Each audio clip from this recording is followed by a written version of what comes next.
So you missed him talking about him talking about me. It always happens like that. My whole life, man. I can't even begin to tell you. Can I help anybody else achieve anything they want? Damn straight I can. Can I get it for myself? I can't even draw 2 lottery numbers in a row. You sound like me. My luck is, I've already outgrown my luck. Oh, there you go. Yeah, I just had my last molar taken out yesterday. Where'd you graduate from? Thank you. All good. I saw you in here a while ago. Who else is the first timer? I asked about you a few minutes ago. Was ist los, mein Herr? He was in Germany where I was. Oh my Lord. Say that again. Was ist los? Was ist los, mein Herr? Wie geht's? Mine. I don't know. You know, the first thing the first thing is it this recording? Oh yeah, it's recording now. I gotta keep the show's already started. I gotta keep recording. Y'all gotta walk away from the microphone range if you want to tell the story about the front, or behind the front, or behind the behind. Whatever it was y'all got behind over there. I'm going to stay out of it. Who else? Everyone you Who got. else is a newcomer? I'm up there and everyone you got. I'm the old fuck. Oh yeah. Last time I was here, I was standing right there all the time. Betty, you're up. Most of that body, all this.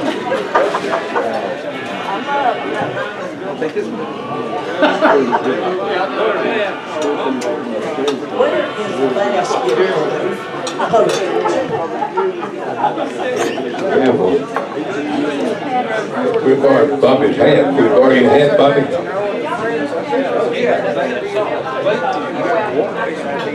We'll pass the hat around.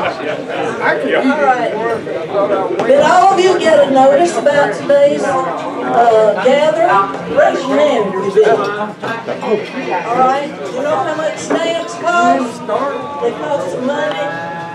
And Jesus has been so good and generous through the months. He's sent us notices.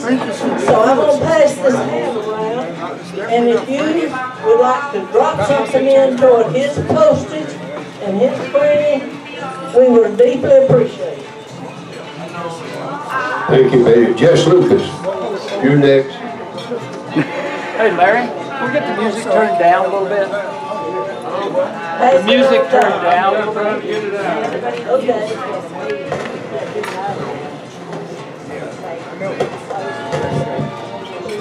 I haven't eaten since the bird there. That's what they used to put on Hi. Hey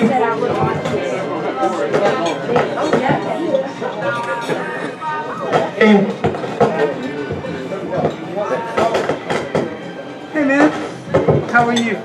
Good.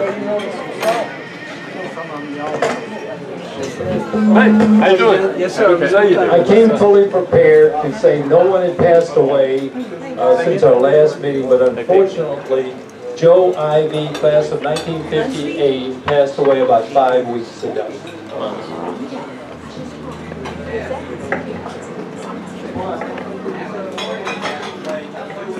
Bobby Gillum.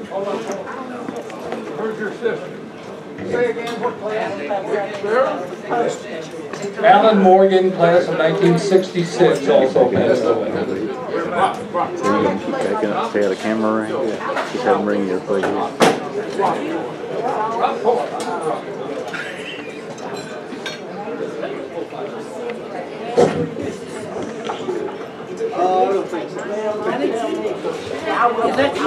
At this time, Bobby Gillum is going to have our blessing. Good morning, hey. Turn around and tell everybody good morning. Say good morning. What a happy occasion to see you good looking people. I didn't graduate from Hayesville. I went to grammar school North Avenue, but my beloved wife, Margaret, graduated from Hayesville in '54. She was Miss Hayesville, so I guess that made me Mr. Hayesville. You know, Gene asked me to do a devotion this morning, and I think it's appropriate right now for us to be devoted to our country. things aren't looking too good throughout the country and throughout the world, and we need to pray for that. And I want to start off this morning with everybody being happy. Let's sing. Let's sing God Bless America. God bless America, land that I love. Stand beside her and guide her through the night with the light from above. From the mountains to the prairies, to the ocean, white with foam. God bless America, my home, sweet home. God bless America, my home, sweet home. Isn't that good? You know what?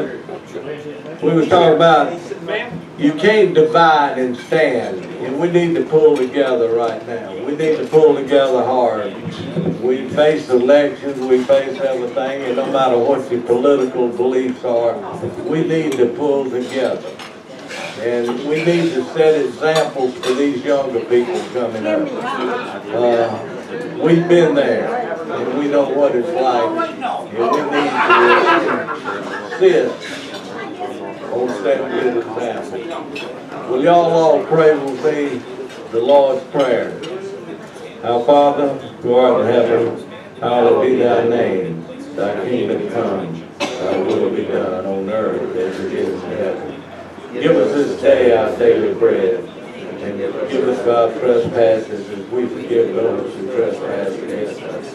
Lead us not into temptation, but deliver us from evil. For thine is the kingdom, the power, and the glory forever. Amen. Thank you.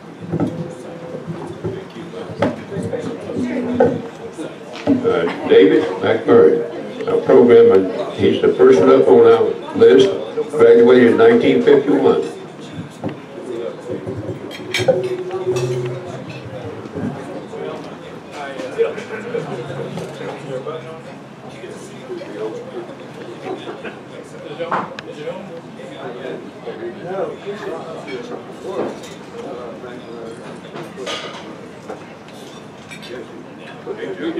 Yes, sir. Mike, speak for you. Shouldn't have introduced him as a computer programmer. That microphone took it personal. Oh, yeah. It's a Wi-Fi. I was asked to come and speak about my experiences living in April. That was what it was all about. And talking to y'all, I got a lot of experience as well. One of the interesting things that happened is I met Ben Weinberger here. And I said, oh, I remember you, or I read something about you. And he said, well, I don't know why. He told me what year you graduated, and it's way back there. So, but I said, well, I know your name from someplace. So I remember looking in the annual, and his father, Ben Weinberger, whom some of y'all may know, I don't know what he did, but he had his picture in the 47th annual dedication and memorial type pictures. And he apparently was a real person around the community that... that was my father. Your father, yes, I know. And so it was quite a coincidence anyway. But anyway, I went to elementary school about a mile and a half over in College Park, 6th and 7th grade, to S.R. Young. And then my parents... Pardon? That school was in the cemetery. Yes, right. Right, we were close to it then when I was there. But my parents, we moved to Hazel, and I lived on College Avenue right down in front of College Street School. No, it was Perkins in front of College Street School.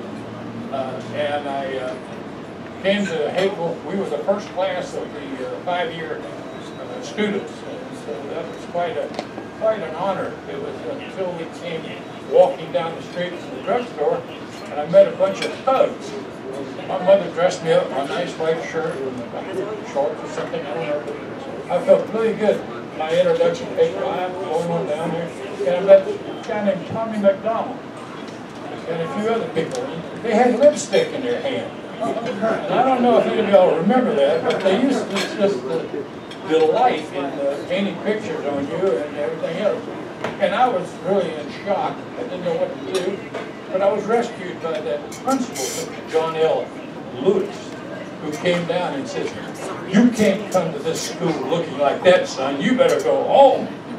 So, you can imagine I was really kind of shook up. But that was my entry into Hazel High. And that was a situation that really got me going, because I had a English teacher. Some of y'all might remember, but my name is Elvina Wells. Well, she also had a niece, Carolyn Wells. Carolyn was in my class, and I kind of took a liking to Carolyn. We got to be friends, and I remember sitting on the porch of Elvina's house over there on Central Avenue. And Elvina, she didn't say anything. But one day in class, when I wasn't performing too well, she said, "Young man, if you don't quit riding your bicycle all over April, you won't even get out of high school." That was a warning for me to leave her niece alone. So I remained friends with Carolyn over the years. We had a good relationship. I'll tell you about that later. You know, Melvina had a way about it. I mentioned Melvina because, quite honestly, Melvina holds a place in my heart. I don't know how y'all feel about her, but when I got there, she was sort of the sport of the school, and everybody was scared of her. One day I was having to indicate, I was reciting a short story that I wrote, like a news release, something like that. And I was talking about the draft settlement up in New Jersey that got the story. And I said they busted in the flames. Boy, did I catch it for that. But she told me there was no such word as busted. She let me know real quick. But anyway, there were some memorable names that went through my high school experience. My personal experience was Roy Brewer, who was my football coach all the way through, and he was an interesting fellow. He was somebody that was a good man. And then Coach Kemp, little man. I'm sure a lot of y'all for him, little man. He was new to school almost, and somebody really, I guess a lot of y'all play basketball with him. Of course, I mentioned Ms. Wells. There was Edward Baker. I think he taught algebra, didn't he? That was what it was. And remember Pop Landrum? So these were members. I went back through the annual and I looked at these things, and these are sort of things that kind of marked my way through April. And like going to school was a whole lot of fun. Like I mentioned, we were the first sub-freshmen, and as you know, we were A, B, C, or D. We were in that A class. There were some memorable people in school that I remember. Smiley Johnson, that was one that Smiley, I think was his name.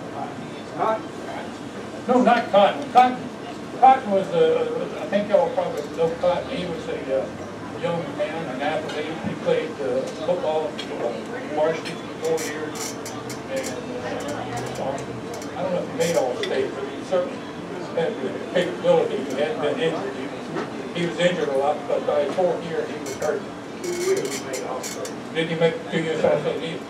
Cotton was one tough young man, and unfortunately he passed away at a pretty early age, I understand.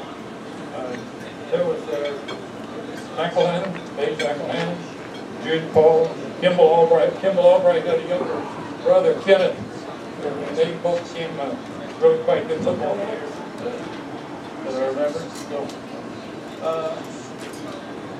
my experience in April was just a great bunch of people that I went to school with, and I enjoyed them. It was one of the greatest experiences of my life, I believe. I graduated in May of '51. I'll tell you a little story about myself. I had the experience of playing in the All-Star baseball game that Ponce de Leon Park. And there were two team equivalents on each side, and the first baseman was myself. The other one was from Russell High School. And we were practicing out at Ponce de Leon Park, and this guy from Russell, he looked like a pro. I mean, he was snagging throws and throwing back to second base, across the third, into home. He looked like a professional. I thought, well, my gosh, he's a lot better than I am. So he got to start the ball game. But I'm telling you what, when that ball game started, that poor kid got shell-shocked. They went through him, over him, around him, and everything else. I never saw somebody get in so much trouble. I'm sitting back there and saying, God, I'm glad that's not me. So fortunately, he got through it in life, and I got my chance. I thought we got in or something like that. And I got up. If y'all remember Ponce de Leon Park, they had the signs out there in the right field. Well, I was left-handed, and that's what I was looking for. Well, I got up there and struck it a few, and one of them hit one of the foul ball signs out there, so I was kind of happy that I hit a good ball. Well, then finally I hit a ball all the way over the center fielder's head, all the way out to the flagpole. And you can imagine, that's a home run in anybody's imagination. But speed wasn't one of my qualities that I had. I ended up at third base. And so Bobby Peak, I don't know if any of y'all know him, Bobby Peak was a real good baseball player. He was our third baseman. And I really expected to get driven home because I had actually tied the ball game up with my hit. So when he got up to bat, well, what does he do? But he hits a little bouncer to the shortstop. And I go running, well, I go trudging toward home plate. And there was a pitcher from Brown High School that I played against in the fall, and we'd have a little tussle. And boy, when I came in there, he stuck that ball through my liver, I think, and he would put me out at home plate, and that was my inspiring glory to football, to baseball rather. But the thing about it, I went home, and Lewis Wright, who was playing with us as well, he was a pitcher. We got home, and we got out there, right there on Stewart Avenue, and we started hitchhiking to Florida. Our class had their senior trip at this time, and we were hitchhiking. So we got a ride with someone in a Hudson. I remember it was a Hudson because you got in and you stepped down into it. And we were riding with two guys that I couldn't believe who they were. I thought they might have stolen the car or something. But we were glad to get out of the car somewhere along the Florida-Georgia line, and then we finally made it to Daytona Beach. But I ended up in high school in '58, or rather '51, and went to Tulane. I had a football scholarship, went down there, and I found out I wasn't as good a football player as I thought I was. But anyway, I trudged it out again for 4 years down there. I ended up going to medical school down there. Had a football scholarship to Tulane, and then got a Georgia State medical scholarship to practice in a small town, according to the 1950 census. So that was a pretty good thing for me. But anyway, I did an internship at Charity Hospital in New Orleans. I did a residency in Alexandria, Louisiana Charity. Went in the military for 4 years in Japan. Spent 4 years over there, and came back, and I went to practice in a small town by the 1950 census. Well, we lived in the Cookville area for 4 years, and we got down to Pine Mountain, Georgia, and it was really really nice to drive your car and look in your rear mirror and not see anybody there. So I think my wife and I kind of fell in love with the place. We practiced there for a year, but couldn't make a living there, so moved to West Point. Lived there for 2 years and had a practice situation with two guys that really wasn't very good, so I got out of that. Became a medical director for the West Point Purple Company and textiles, and I worked with them. I did a lot of things really kind of interesting, and never realized that I would do that kind of a practice, but then I became a medical director at Parker & Gamble in Cincinnati for 25 years. And then we moved back. So I was gone from 51 to 54. I really haven't had a lot of opportunity to know a lot of things that happened in April.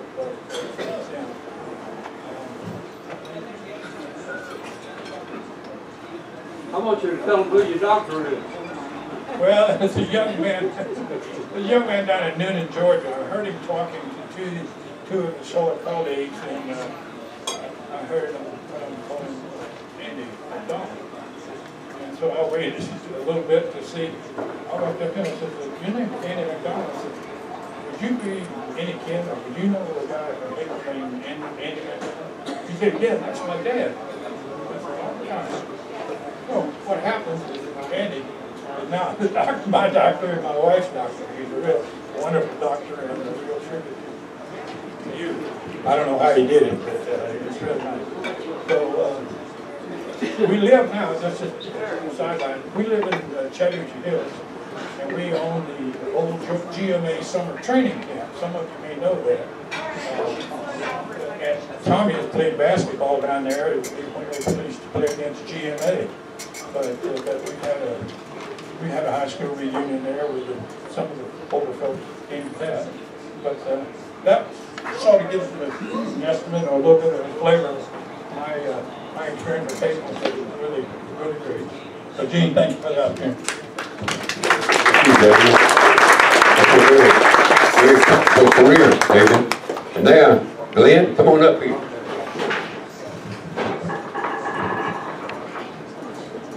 Hi, my name is Glenn Summers. I graduated in 1967.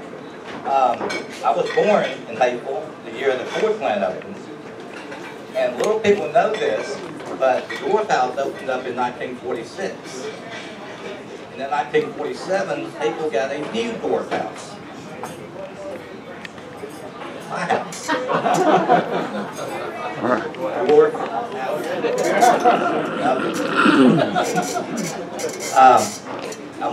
I started off at North Avenue Elementary for the first through third grades, and then went to Josephine Wells, and then Hayful High School. And then I went to kindergarten on Oakdale Road, Mrs. Young's kindergarten, and up on Oakdale, it's right behind North Avenue School. And I remember one morning going to school, and I got about half a block up, and I had oatmeal that morning. Well, I lost my oatmeal. So I came home thinking that my mother would tuck me in, put me in bed. All she did was wash my face, open the door, send me back to school. And for the first 3 years, I had perfect attendance in elementary school. And then they built Josephine Wells in 1956. And I started going to Josephine Wells. And I liked the third grade so much, I went there twice. And so for the sixth grade, I love the sixth grade too. I went twice in the sixth grade. So basically, I know most of the people in the class at 65, 66, and 67. But Hayful had a really good experience back then. One experience I had at Hayful High School was I was in the 9th grade, and I never will forget this. I know you all probably won't either. But I was changing classes in 1963 when I was in the 4th period. I was going across the courtyard between the two schools. And someone mentioned that President Kennedy had just been shot. So we spent the 5th period and the 6th period in the same class in Jerry Wilcoxon's geography class, just talking about the sad thing that happened that day.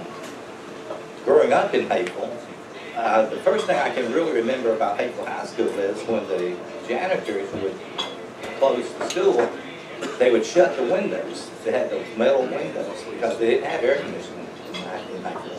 And I could hear the clunk, clunk, clunk, clunk, clunk. Now the windows being shut. And then in 1954, Hayful had, there was Chapman's, and then there was Keith Jewelers next to it, and then there was a bicycle shop. But the bicycle shop in 1954 caught on fire. And at that time, it was one of the biggest fires in Hayful.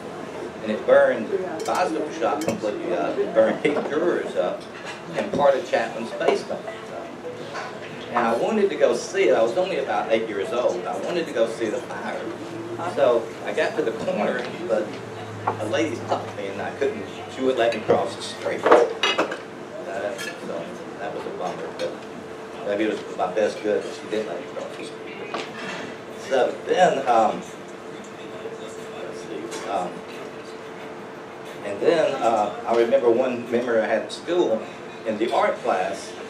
Behind in the closet in the art class, they had like an audiovisual room with the metal plates on the windows. Yeah, everybody's coming when they had a at the same time. projector, they would show the films. Yeah. Well, we was in the 8th grade, and the 8th grade wasn't allowed to go to the assemblies. So we was up in art class, and I didn't realize an assembly was going on at the time. So I got a wooden mallet, and I started banging. Ms. Barnett, can't do anything about it now, I'm sorry. But statute of limitations has run out. I started banging on those metal plates. And you can imagine the sound it made in the auditorium. But luckily, I put the mallet down and went back to what I was doing, so when somebody came up to see what was going on, I was in the clear. For once. But Hazel had a lot of memories. I remember Marshall King and I used to go to the Fulton Theater to watch movies. And at that time, I thought the Fulton Theater was only opened up on Friday and Saturdays, because that was the only time I was allowed to go. I could never go on a Sunday.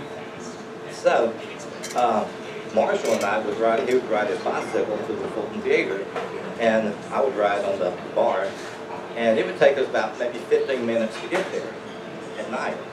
Well, we would watch a horror movie. Well, it only took us about 5 minutes to get home. I mean, he could really pedal that bicycle. And the Fulton Theater had lots of memories. And the swimming pool did too. Every summer, we'd be down at the pool. And also, if not at the pool, we'd be at the recreation center playing football.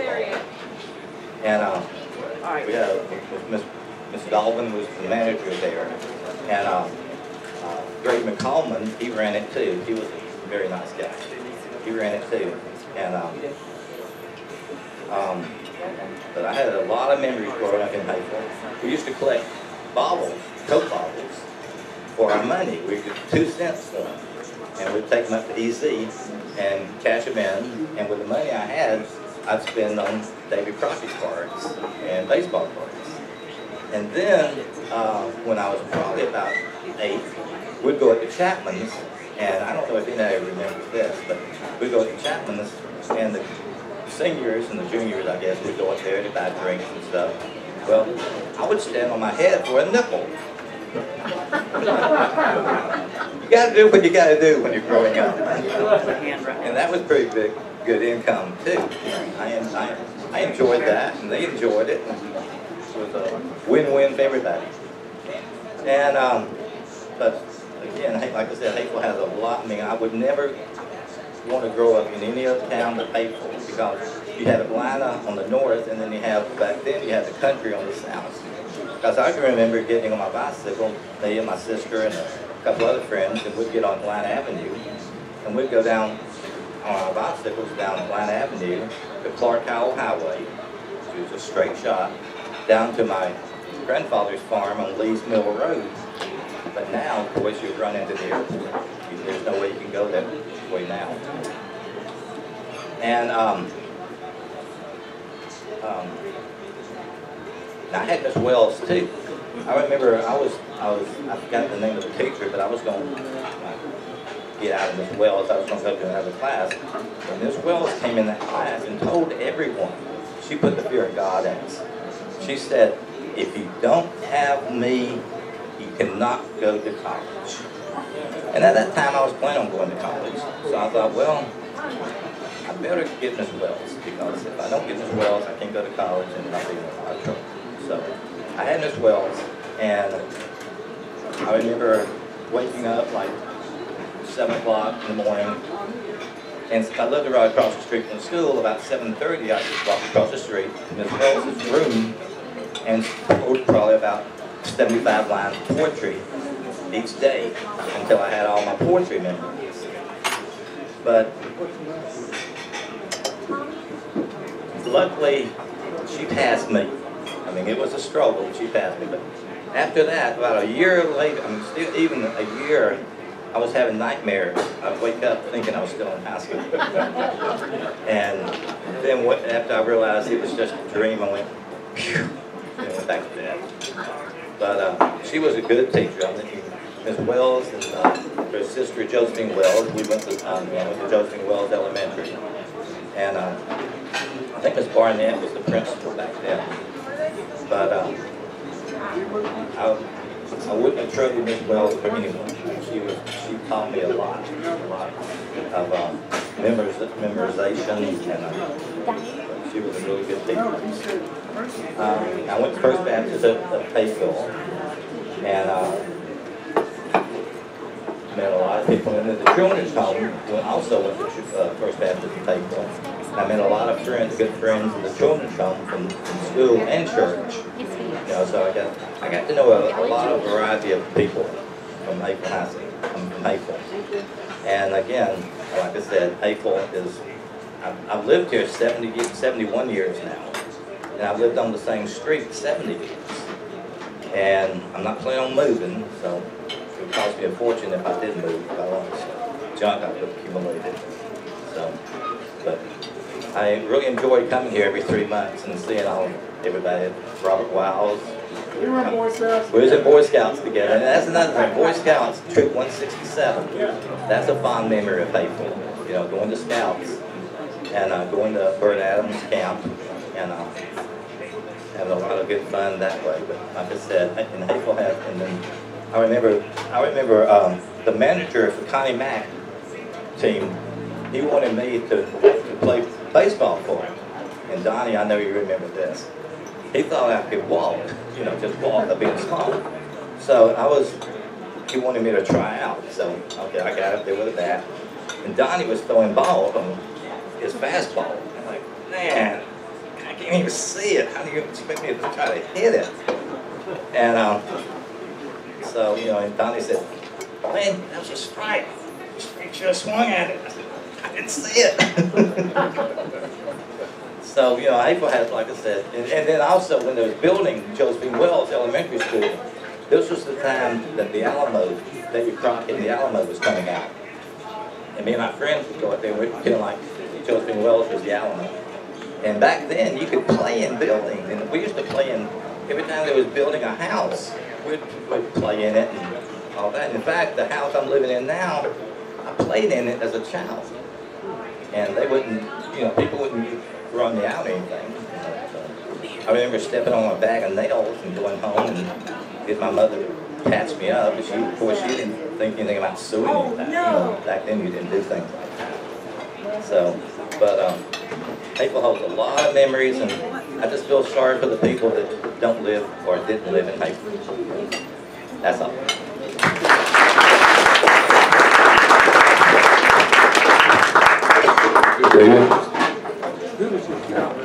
Paul had mentioned about Melvine. I couldn't help but I'll tell you a story that I think all of you might remember.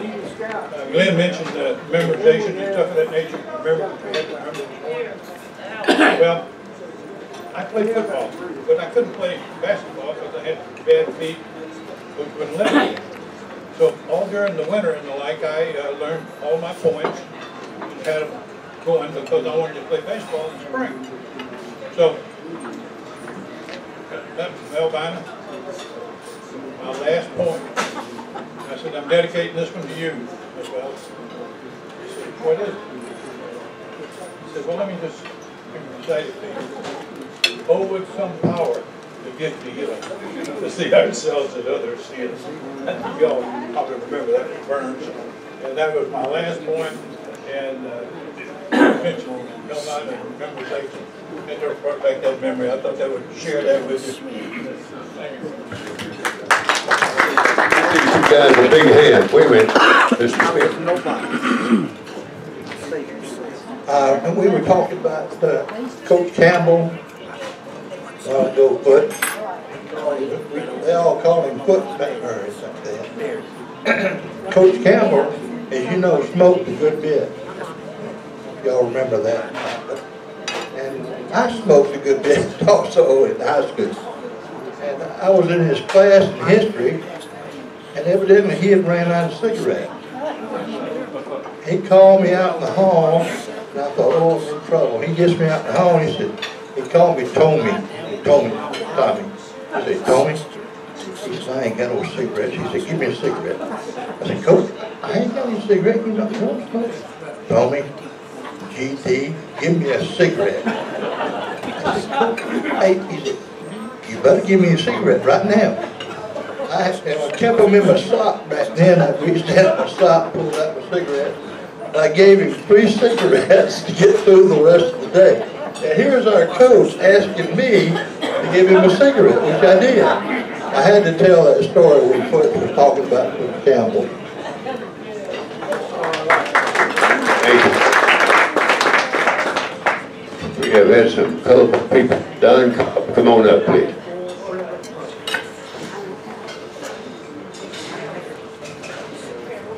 Well, I don't plan on being colorful. Okay, Gene got a letter, but it's really applicable to all of us, so I'm going to read it out loud for you, please. Subject, Hateful High School Reunion, or High School Reunion, excuse me. Dear Mr. Norton, please have someone read this at the next high school reunion. So you are an older senior citizen and can no longer take care of yourself, and the government says there's nothing they can do. So what do? You opt for Medicare Plan G. Plan G gives you anyone over 75 or older a gun and 1 bullet. You're allowed to shoot 1 worthless politician. That means you'll be sent to prison for the rest of your life, where you will receive 3 meals a day, a roof over your head, central heating and air conditioning, cable TV, a library, and all the health care you ever needed. You need new teeth? No problem. Need glasses? That's great. Need a hearing aid, new hip, knees, kidneys, lungs, sex change? I didn't know about that one. They're all covered. As an added bonus, your kids can come and visit you at least as much as they used to. And who will be paying for all this? The same government that told you they didn't have any program for your nursing home. And you'll get rid of a useless politician while you're at it. And now, because you are a prisoner, you no longer have to pay any income tax. Is this a great system or not? Now that I've solved your senior financial problems, enjoy the rest of your day. Thank you.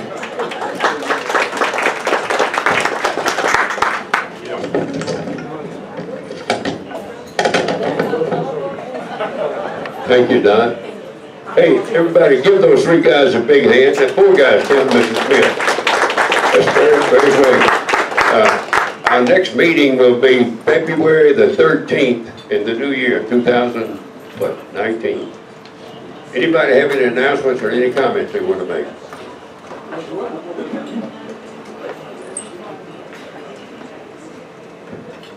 Can anyone remember the name of the poem by Bobby Burns? Had the line in it, "Oh, would some power the gifted give us to see ourselves as others see us." Do you remember the limb? It's to a louse. And it was about Bobby Burns' experience in church.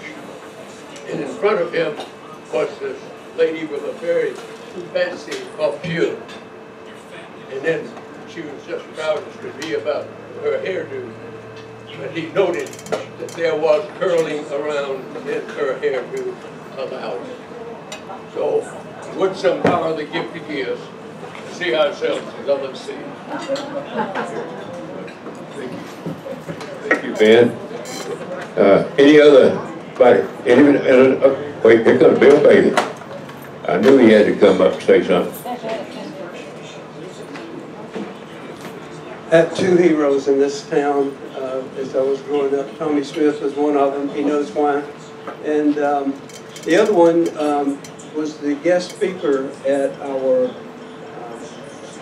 Veterans Day program that was at the elementary school in what we call the new gym, even though it was built in about 1960. And so Curtis Williamson, who was is a retired Marine, he was highly decorated. In Vietnam, he received a Silver Star for heroism. And his wife is over here, Diane Kirkland Williamson. And I'm so proud of Curtis. And it was really cool yesterday, Monday. He got up there to speak, and 70% of the kids who go to Hazel Elementary are Hispanic. And so he addressed them in Spanish for a couple of sentences. You all spent how many years in Nicaragua?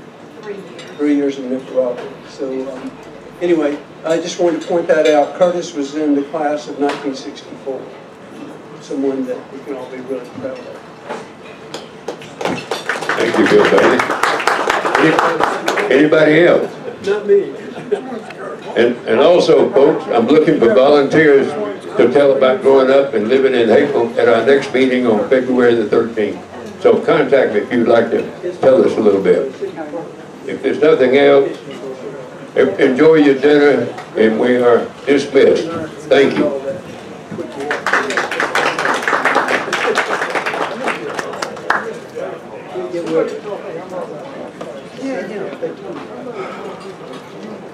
I don't believe you have this. You only know where your wife was. You won't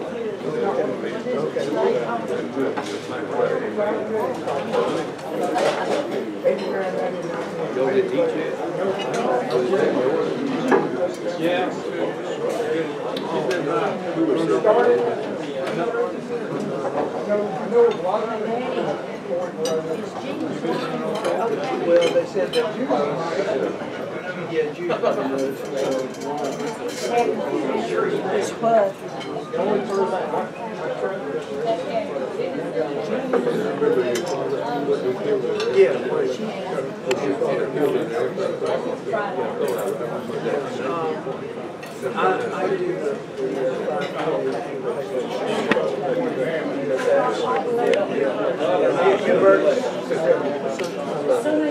she walked out. I actually took her. I wear her from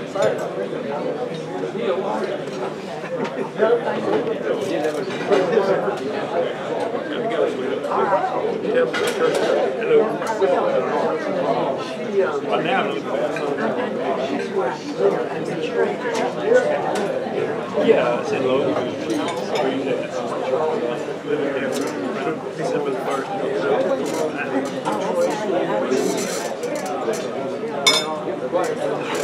Yes, ma'am.